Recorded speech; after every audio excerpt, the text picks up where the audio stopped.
सहनाववतु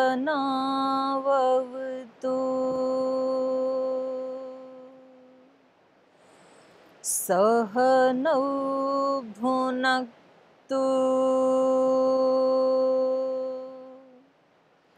सह वीर्यं करवावहै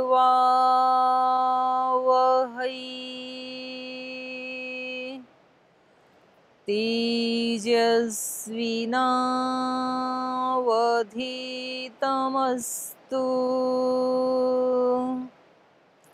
मा विद्विषावहै ॐ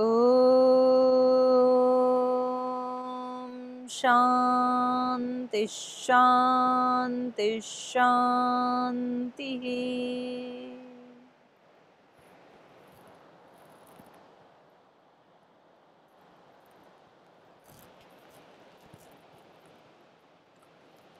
रामायण का महात्म्य हम पढ़ रहे थे और महात्म्य के बाद उसकी विधि के ऊपर हमने चर्चा की कि पहले रामायण पढ़ने का फल क्या है, उसका महात्म्य क्या है, क्या होगा रामायण पढ़ने से, ये हमने पढ़ा पिछले 3 अध्याय में। चौथे अध्याय में हमने पढ़ा उसकी विधि क्या है, रामायण पढ़ने के लिए कैसा स्थान होना चाहिए, कैसे वस्त्र होने चाहिए, कैसी मनस्थिति होनी चाहिए, किस किस दिन शुरू करना चाहिए, कब समाप्त करना चाहिए, शुरू करते समय यज्ञ करना चाहिए, स्वस्ति वाचन के मंत्रों का पाठ करना चाहिए, स्वस्ति वाचन करना चाहिए। तो ये पूरा विधि विधान हमने पढ़ा चतुर्थ अध्याय में। अब 5वें अध्याय में बता रहे हैं कि रामायण पढ़ने की पात्रता क्या है, कौन व्यक्ति रामायण पढ़ सकता है, किसको सुनाना चाहिए और किसको पढ़ना चाहिए, ये हम कल चर्चा कर रहे थे। क्योंकि ये बात रामायण के इस महात्म्य में भी आ गई है, यही बात वेद में भी आई है, निरुक्त में भी आई है, और हम लोक व्यवहार में भी देखते हैं कि कोई चीज़ जो है वो पात्र में ठहरती है। यदि पात्र ठीक नहीं है तो फिर वो कितनी भी अच्छी वस्तु क्यों ना हो, फिर वो निकल जाती है। जैसे मान लो दूध जैसी वस्तु हमें किसी पात्र में डाल के रखना है उसको, तो फिर उसमें कोई छेद नहीं होना चाहिए। अगर पात्र में एक भी छेद है, 2-4 छेद हैं, 5 छेद हैं, फिर तो बात ही छोड़ दीजिए, फिर तो तुरंत ही खाली हो जाएगा पात्र। लेकिन आपकी बटलोही में यदि एक भी छेद है तो उसमें आप अमृत जैसी वस्तु भी क्यों ना डालें, तो फिर वो थोड़ी देर में खाली हो जाएगा, नीचे निकल जाएगा। तो ऐसे जो हमारे 5 इंद्रियां हैं और 5 इंद्रियों के विषय हैं, इन पांचों में से कहीं एक जगह भी यदि छेद है मनुष्य के जीवन में, काम क्रोध लोभ मोह अहंकार, ये मुख्य 5 दोष माने जाते हैं, उनको भी शॉर्ट करें तो फिर राग द्वेष मोह, ये 3 माने जाते हैं। और इनमें से यदि एक भी है, मान लीजिए केवल राग है, तो जरूर वहाँ द्वेष और मोह भी होगा ही। ऐसे ही हम योग दर्शन की भाषा में यदि कहें तो अज्ञान जो है, अविद्या अस्मिता राग द्वेष अभिनिवेशा पंचक्लेशा, ऐसे 5 क्लेश बताए, और उनमें भी सबका मूल बताया अविद्या, अज्ञान, जिसके कारण से ये सारे उत्पन्न होते हैं। तो वो एक छेद भी काफ़ी है। अगर एक छिद्र भी किसी पात्र में है तो फिर उसमें कितनी भी अच्छी वस्तु क्यों ना डाली जाए, वो ठहरती नहीं है। तो हमें ये देखना है कि हमें ये जो सदग्रंथ हम सुनते हैं, वेद के मंत्रों को सुनते हैं, रामायण सुनते हैं, गीता सुनते हैं, तो वो कितनी ठहर पाती है हमारे जीवन में। क्योंकि सुनते तो हैं, अच्छा भी बहुत लगता है, उसको धारण भी करते हैं, लेकिन फिर वो निकल जाता है, हम भूल जाते हैं उसको। तो फिर जीवन में जितना ज़्यादा परिणाम आना चाहिए था उतना नहीं आता है। कहीं वो चीज़ रुकती भी है, ठहरती भी है, तो कुछ अंश में थोड़ा बहुत कभी कभार, वो भी जब हमारा सारा काम बिगड़ चुका तब हमें याद आता है। तो इसलिए यहाँ पर ये पात्रता की बात कर रहे हैं, ये बहुत ज़रूरी है। ये लोक व्यवहार में भी हम देखते हैं पात्रता का क्या महत्व है। ये हम वेद में भी देखते हैं, ये उपनिषद में भी देखते हैं, निरुक्त में भी देखते हैं, यहाँ रामायण में भी ये आया और गीता में भी यही आया। भगवान कृष्ण ने पहले अर्जुन को पात्र बनाया, वहाँ भी पात्रता की बात आई है। तो आज इसको आगे बढ़ाते हैं, ये क्या कह रहे हैं। कल इन्होंने बताया था, राम भवने पुण्य क्षेत्रे च संसदी ब्रह्म द्वेष रतानां च दंभाचार रतात्मनाम लोकवंचक वृत्ति नाम च न ब्रूयात इदम उत्तमम। इन लोगों को कभी भी ये उत्तम ज्ञान नहीं सुनाना चाहिए जो ब्रह्म से द्वेष करते हैं, जिनका दंभाचरण है, दिखावा ज़्यादा है, जिनके जीवन में सत्यता नहीं है और लोकवंचक वृत्ति है, दूसरे को ठगने की, दूसरे को बुद्धू बनाने की, भोले भाले लोगों को बहकाने की जिसकी वृत्ति है। तो कह रहे हैं ऐसे लोगों को ये कभी भी नहीं सुनाना चाहिए।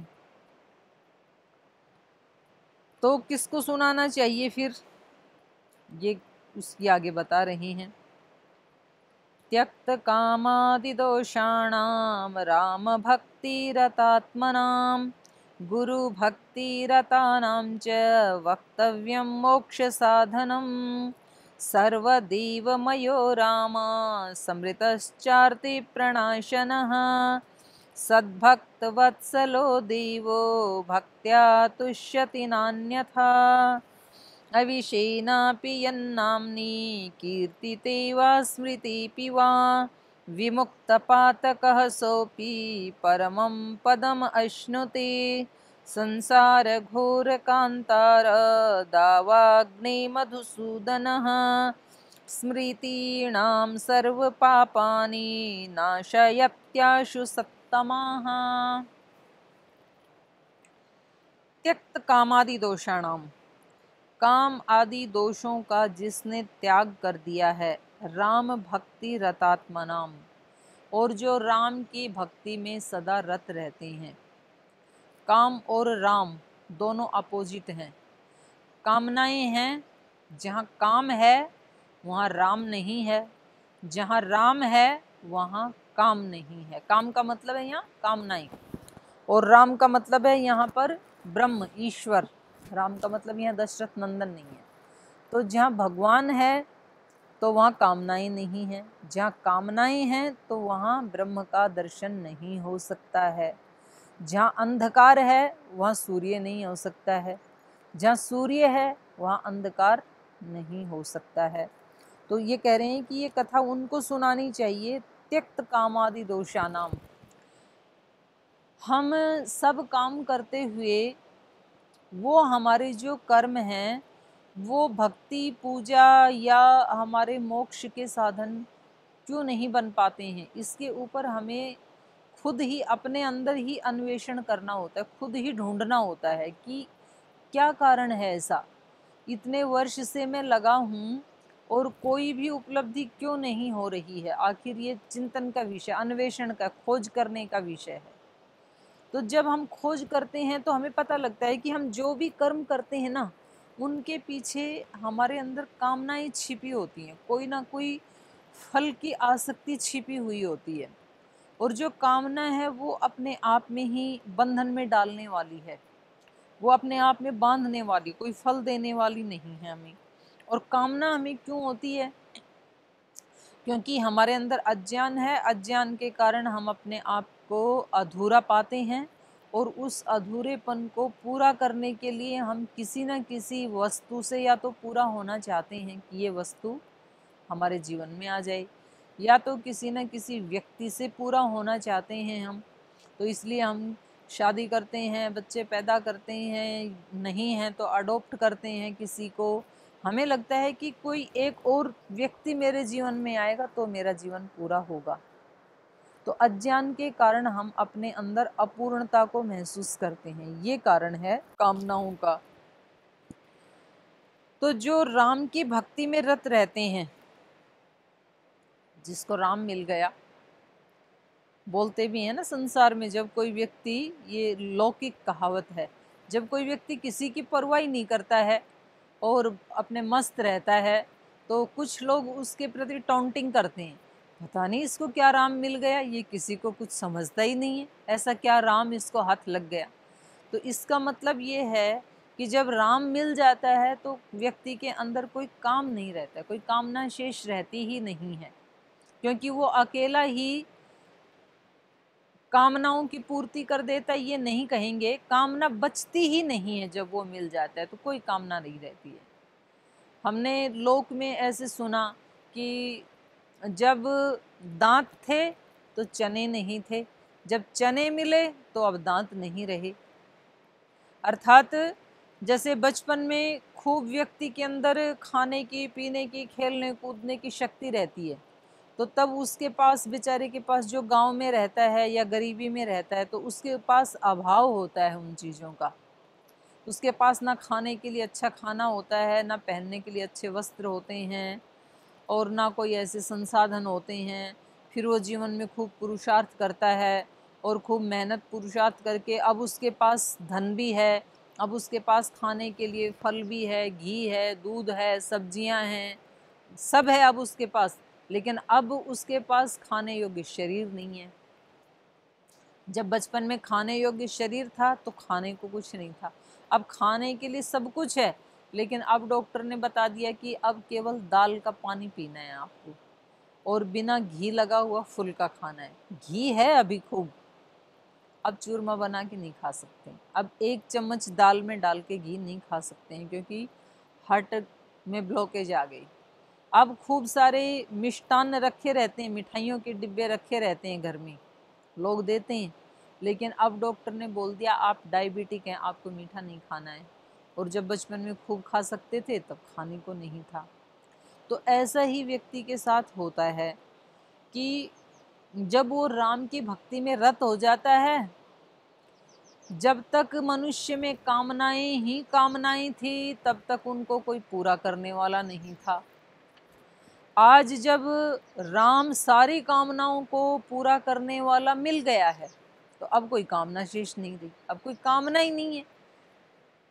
आज हमारे पास एक ऐसी शक्ति है जो हमारी सब कामनाओं को पूरा कर सकती है, लेकिन अब हमारे अंदर कोई कामना नहीं है। तो ये जब चित्त की स्थिति हो, तब ये रामायण का सुना हुआ पाठ फिर बहुत ज़्यादा फलदायी होता है। तो ये पात्रता है। तो फिर कोई पूछेंगे जी, ये तो फिर जब तक हमारा चित्त शुद्ध ना हो, जब तक हमारे चित्त में कामनाएं हैं, तो इसके अनुसार तब तक हमें रामायण सुननी ही नहीं चाहिए। सुननी चाहिए, लेकिन इसको सुन के फिर अपनी पात्रता को बढ़ाना चाहिए। फिर जितनी पात्रता बढ़ जाए फिर दोबारा सुनना चाहिए, फिर उससे और पात्रता बढ़ेगी, फिर तिबारा सुनना चाहिए। तो ऐसे ये अन्य अन्य आश्रित हैं। जब हम यहाँ सुनेंगे तो हम वैसा अपना जीवन बनाएंगे तो हमारी पात्रता बढ़ेगी, पात्रता बढ़ेगी तो फिर दोबारा सुना हुआ पाठ और ज़्यादा फलदायी होगा। तो इस प्रकार से ये कह रहे हैं, त्यक्त कामादि दोषाणाम राम भक्ति रतात्मनाम गुरु भक्ति रतानाम च। अब अगली बात ये है कि राम तो दिखते ही नहीं है, तो उनकी भक्ति करें कैसे। अब राम कोई मनुष्य हो, तो चाहे वो पृथ्वी के किसी भी देश में रहता हो, तो हम वहाँ फ्लाइट से जाएंगे, समुद्री जहाज से जाएंगे, किसी अपने निजी व्हीकल से जाएंगे, पैदल जाएंगे, कैसे भी जाएंगे, कितने भी दिन लगें वहाँ, कितने भी महीने लगें, कितने भी वर्ष लग जाएं उस तक पहुँचने में, 5 वर्ष, 10 वर्ष, 20 वर्ष, तो हम उसको ढूंढ लेंगे, लेकिन वो तो मिलता ही नहीं है ना। तो उसकी भक्ति कैसे करें हम। और भक्ति करने के लिए इतने मत पंथ संप्रदाय हैं। हर व्यक्ति कहता है कि इस तरीके से यदि आप भगवान की भक्ति करेंगे, इस स्वरूप को यदि आप मानेंगे, तब तो आपका जीवन सफल हो जाएगा। और इस दृष्टि से यदि आपने नहीं माना तो आपका जीवन निरर्थक है। कुछ ज्ञान मार्ग का अवलंबन लेने वाले मत पंथ संप्रदाय हैं, वो कहते हैं कि ज्ञान के बिना मुक्त नहीं हो सकते हैं आप। फिर कुछ प्रवृत्ति मार्ग वाले हैं, वो कहते हैं ज्ञान तो कर्म के लिए है। कोरा ज्ञान, ज्ञान आपने पढ़ लिया, सारे वेद, दर्शन, उपनिषद, गीता, रामायण, महाभारत, और आप ज्ञान के बोझ मर रहे हैं और कर्म वैसे करते नहीं हैं, तो वो ज्ञान आपकी रक्षा नहीं करेगा। आपको वो ज्ञान कर्म में दिखाना पड़ेगा। तो कुछ लोग कहते हैं कि भाई आपको ज्ञान भी है और आप खूब काम में भी लगे हुए हैं, आप अंधकार में हैं, भगवान की भक्ति के बिना कुछ आपकी मुक्ति नहीं होने वाली है। और जो भगवान का भक्त है उसको किसी ज्ञान की, किसी क्रिया विशेष की, किसी कर्म कांड की जरूरत नहीं है।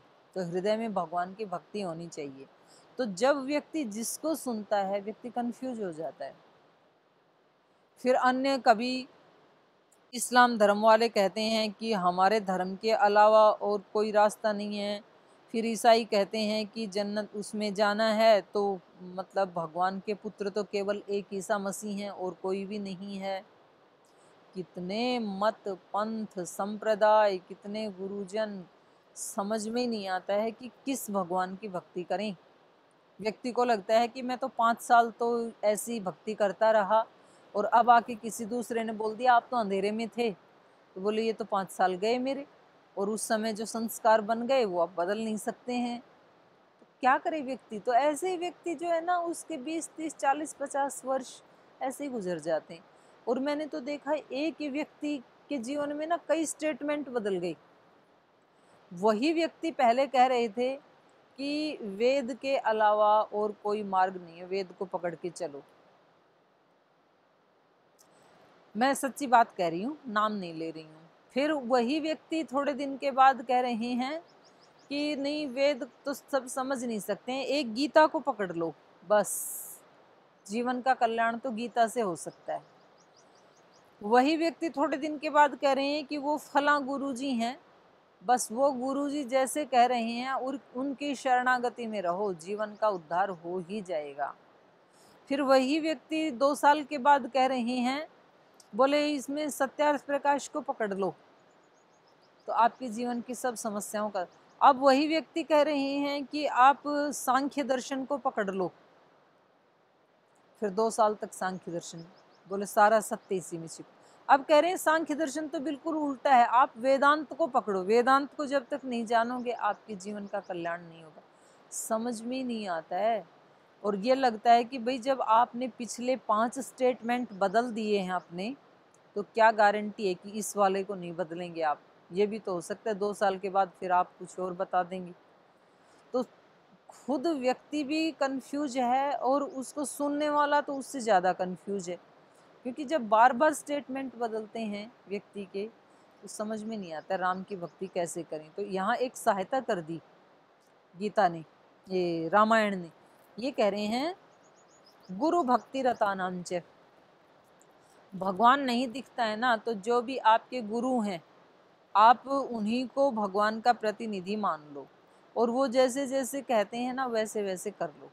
यद्यपि ये मार्ग भी इतना सरल नहीं है, क्योंकि जब गुरुजी हमारे मन के अनुकूल बातें बताते हैं जो हमें अच्छी लगती हैं, तो तब तो हमें गुरुजी की बातें अच्छी लगती हैं।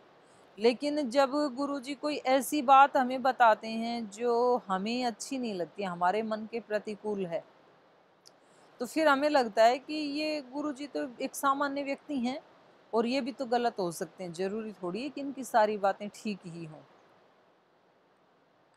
सरल तो ये भी नहीं है, लेकिन बस इसमें इतना है कि कम से कम गुरु दिखाई देता है, भगवान दिखाई नहीं देता है। तो अगर किसी की अनन्य श्रद्धा हो, अटूट भक्ति हो, तो फिर गुरु भक्ति से काम बन जाता है। तो इसलिए कहा गुरु भक्ति रतानां च वक्तव्यम मोक्ष साधनम। ऐसे व्यक्ति को इस मोक्ष का साधन अर्थात रामायण का उपदेश करना चाहिए, जो भगवान की भक्ति में रत रहता है, लगा रहता है, और जो गुरु की भक्ति में रहता है हमेशा।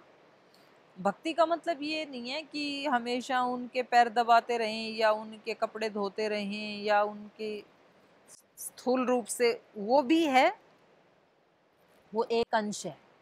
भक्ति का मतलब ये है कि जो गुरु का सिद्धांत है, जो गुरु का उद्देश्य है, वो क्या चाहते हैं हमारे से। अगर वो हमें ऋषि बनाना चाहते हैं, ऋषि का बनाना चाहते हैं, सच्चे मानव बनाना चाहते हैं, दोषों को मिटाना चाहते हैं, और हम उनको यदि मिटा दें तो वो ही हमारी गुरु भक्ति है। त्यक्त कामादि दोषानाम राम भक्ति रतात्मनाम गुरु भक्ति रतानाम च वक्तव्यम मोक्ष साधनम। तो ये पात्रता बता दी है। और जो गुरु भक्ति में रत रहेगा तो जरूर वो संयमी भी होगा, जरूर उसके अंदर आलस्य प्रमाद भी नहीं होंगे, क्योंकि सेवक बनना इतना सरल नहीं है। हमारे गुरुजी श्रद्धेय स्वामी सोमानंद जी महाराज जी कहा करते थे, साधु तो कोई बिरला है जो हिलमिल रहे बेलाग, सेवक तो कोई बिरला है जो आठों पहर रहे जाग। माने साधु उसको कहेंगे जो हिलमिल रहे और बेलाग, बेलाग मतलब अनासक्त भाव से, सबसे मिलजुल के रहता है। वो ऐसे छोड़ के भागता नहीं है किसी को, साधु कि मैं किसी से बात नहीं करूंगा, किसी से नहीं मिलूंगा और अपना दरवाजा बंद कर ले। अगर किसी के वैसे प्रारब्ध हैं तो कोई बिरले ऐसे साधु, और वो भी मतलब ऐसे नहीं होते हैं जैसे महर्षि रमन ऐसे बैठे रहते थे, लेकिन वो किसी से मिलने में गुरेज नहीं करते थे। लोग आते थे, उनके सामने बैठ के चले जाते थे, उनके दर्शन मात्र से ही उनकी सब समस्याओं का समाधान हो जाता था। तो साधु वो होता है जो हिलमिल के रहता है, सबसे मिलता जुलता है, लेकिन बेलाग, किसी से भी उसकी आसक्ति नहीं होती है, मिलते हुए भी वो बिल्कुल न मिलने जैसे रहता है। और सेवक तो कोई बिरला है जो आठों पहर रहे जाग, सेवक वो होता है जो हमेशा जागरूक रहता है, आलस से प्रमाद नहीं होता है, उसमें वो सोया नहीं रहता है, वो व्यक्ति सेवक हो सकता है। जो जब मन किया तो घंटों घंटों सो गया, तो कभी तो गुरुजी के पास हटा ही नहीं, बैठा ही रहा, और कभी पता लगा कि 2-3 दिन तक गुरुजी के पास फटक के ही नहीं दिया, आया ही नहीं, तो फिर वो व्यक्ति सेवक नहीं बन पाएगा। तो इसलिए यहाँ पर कहा राम भक्ति रता नाम गुरु भक्ति रता नाम च, जो भगवान की और अपने गुरु की भक्ति में रत रहेगा, उनका भक्त बन करके रहेगा, तो उसके अंदर ना अज्ञान होगा, ना अविद्या होगी, ना आलस्य होगा, ना प्रमाद होगा, तो वो इन सारे दोषों से स्वतः ही छूट जाएगा। तो ऐसा जो सतत संतुष्ट रहने वाला और पुरुषार्थ करने वाला व्यक्ति है, उसको ये मोक्ष का साधन रामायण का उपदेश करना चाहिए। आगे और स्पष्ट कर रहे हैं, सर्वदेवमयो रामः, राम क्या है? सर्वदेवमय, सारे देवता जिसमें आकर के सिमट जाते हैं उसका नाम है राम। तो सारे देवता जिसमें आके, सारी दैवी शक्तियां आके जिसमें आश्रय पाती हैं उसका नाम है राम। राम मतलब है यहाँ पर ब्रह्म। जितने भी देवता हैं, देवता मतलब जो दिव्य गुणों वाले व्यक्तित्व हैं, दिव्य गुणों वाली जो आत्माएं हैं, वो सब देवता कहे जाते हैं। चाहे वो मनुष्य शरीर में हैं, चाहे वो इतर योनियों में हैं। मनुष्य योनि एक योनि है सांख्य दर्शन में, और सांख्य कारिका में 6 प्रकार की योनियां बताई हैं। तो उसमें मनुष्य भी एक योनि है, उसमें कुछ असुर योनि है, राक्षस, पिशाच, देव योनि, अलग अलग ऐसे 6 योनियां बताई हैं वहाँ पे। तो जिस आत्मा में ये दिव्य गुण हैं, वो चाहे किसी भी योनि में है, उनको यहाँ देवता कहा गया है। तो ये सारे के सारे देवता आश्रय पाते हैं एक ब्रह्म में, इसलिए यहाँ पर उसी को राम कहा है, रमु क्रीड़ायाम, जिसकी क्रीड़ा पूरे संसार में हो रही है, वो है सर्वदेवमयो राम स्मृतश्चार्ति प्रणाशनः, और जो प्राणियों की पीड़ा का नाश करने वाले हैं, आर्त प्राणियों की, स्मृतश्च ऐसे वो सुना जाता है, आरती प्रणाशनः, प्रणाशनः, आर्त मतलब जो उसको पुकारते हैं। क्योंकि कभी ऐसी भी स्थिति हर व्यक्ति के जीवन में आती है कि जब चारों तरफ उसको घोर अंधेरा दिखाई देता है, उसको लगता है कि अब ईश्वर के सिवाय मेरी कोई हेल्प नहीं कर सकता है, कोई मेरे सामने रास्ता खुला हुआ नहीं है, संसार के सारे रास्ते मेरे लिए बंद हो गए हैं। जब सारे रास्ते बंद हो जाते हैं तब एक रास्ता खुलता है उसके सामने, और वो रास्ता है भगवान का। तो जो ऐसे आर्त भाव से पुकारते हैं, उसको करुणा के भाव से पुकारते हैं, बिल्कुल विवश होकर के पुकारते हैं, तो उनकी पीड़ा का वो नाश करता है। आरती प्रणाशनः सद्भक्त वत्सलो देवः, और वो सद्भक्तों के प्रति वत्सलता रखने वाला है। तो इसका मतलब क्या हुआ, जो सद्भक्त नहीं हैं उनके प्रति उसकी वत्सलता कम हो जाती है, अर्थापत्ति से ये निकला। तो सद्भक्त वत्सलो देव भक्त्या तुष्यति न अन्यथा। वो प्रसन्न कैसे होता है, कह रहे हैं भक्ति से प्रसन्न होता है वो। भक्ति में क्या होता है, भक्ति में व्यक्ति की के अहंकार का वो नाश कर देता है, एक शरणागति का भाव होता है भक्ति में। और वैसे तो ये तीनों एक ही हैं। जो सच्चा कर्म योगी है वो भी कर्म करता हुआ भी न करने जैसे रहता है, मतलब कर्म को भी अकर्म बना देता है वो। तो और जो ज्ञान है वो भी यही करता है। ज्ञान कहता है कि मैं तो अलग हूँ, मैं कुछ कर ही नहीं रहा हूँ, गुणा गुणेषु वर्तन्ते, गुण गुणों में बरत रहे हैं। तो जो सच्चा ज्ञान है और सच्चा कर्मयोग है और सच्ची भक्ति, वो तो तीनों एक ही हैं, उसका देखने का एंगल अलग अलग हो जाता है। तो वो स्थिति एक ही है। जो सच्चा भक्त होगा वो जरूर ज्ञानी भी होगा, जो ज्ञानी होगा वो जरूर कर्मयोगी भी होगा। ऐसा नहीं हो सकता है कि उसमें एक चीज हो और दो ना हो, पर किसी एक चीज की प्रधानता होती है उसमें। जैसे सत्वरज तम तीन गुण हैं प्रकृति के, तो जहाँ एक गुण होगा वहाँ दो गुण भी जरूर होंगे। सत्व गुण होगा तो रजोगुण तमोगुण भी वहाँ पर है, रजोगुण है तो सत्व तम भी है, तम है तो सत्वरज भी है, लेकिन तीनों में से किसी एक की प्रधानता रहती है। ऐसे ही ज्ञान, भक्ति और कर्म, इनमें से कोई एक भी होगा तो बाकी दो भी रहते ही हैं। ये त्रिवेणी साथ साथ रहने वाली है, लेकिन इनमें से किसी एक की प्रधानता होगी, दो गुण होंगे। तो इसलिए यहाँ पर कहा कि जिनमें भक्ति की प्रधानता है, भक्त्या तुष्यति, ऐसा जो राम है जिसमें फिर आपको और सब अलग अलग देवी देवताओं की पूजा करने की जरूरत नहीं है। उस एक देव को यदि मना लिया तो सर्वदेव मयो राम स्मृतश्च आरती प्रणाशनः, आर्तों की पुकार सुनने वाला, सद्भक्त वत्सलो देवः, सद्भक्तों के प्रति जो वत्सलता रखता है वो भगवान, वो राम, भक्त्या तुष्यति, वो भक्ति से प्रसन्न होता है, न अन्यथा। भक्ति के अलावा और कोई रास्ता नहीं है उसको खुश करने का। तो भक्त को वो अपना जान भी दे देगा, फिर वो अच्छे कर्म भी करेगा। तो ये पात्रता वाली जो चर्चा है इसको हम और भी आगे बढ़ाएंगे, अभी और भी चलेगा ये, और हम अपनी भी पात्रता को वैसी ही बढ़ाने की कोशिश करेंगे अपने जीवन में। आज समय हो गया, आज पाठ को यहीं विराम देना पड़ेगा, शेष चर्चा कल करेंगे।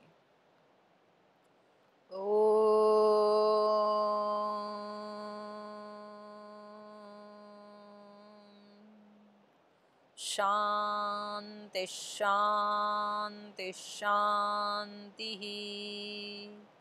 श्री गुरुभ्यो नमः।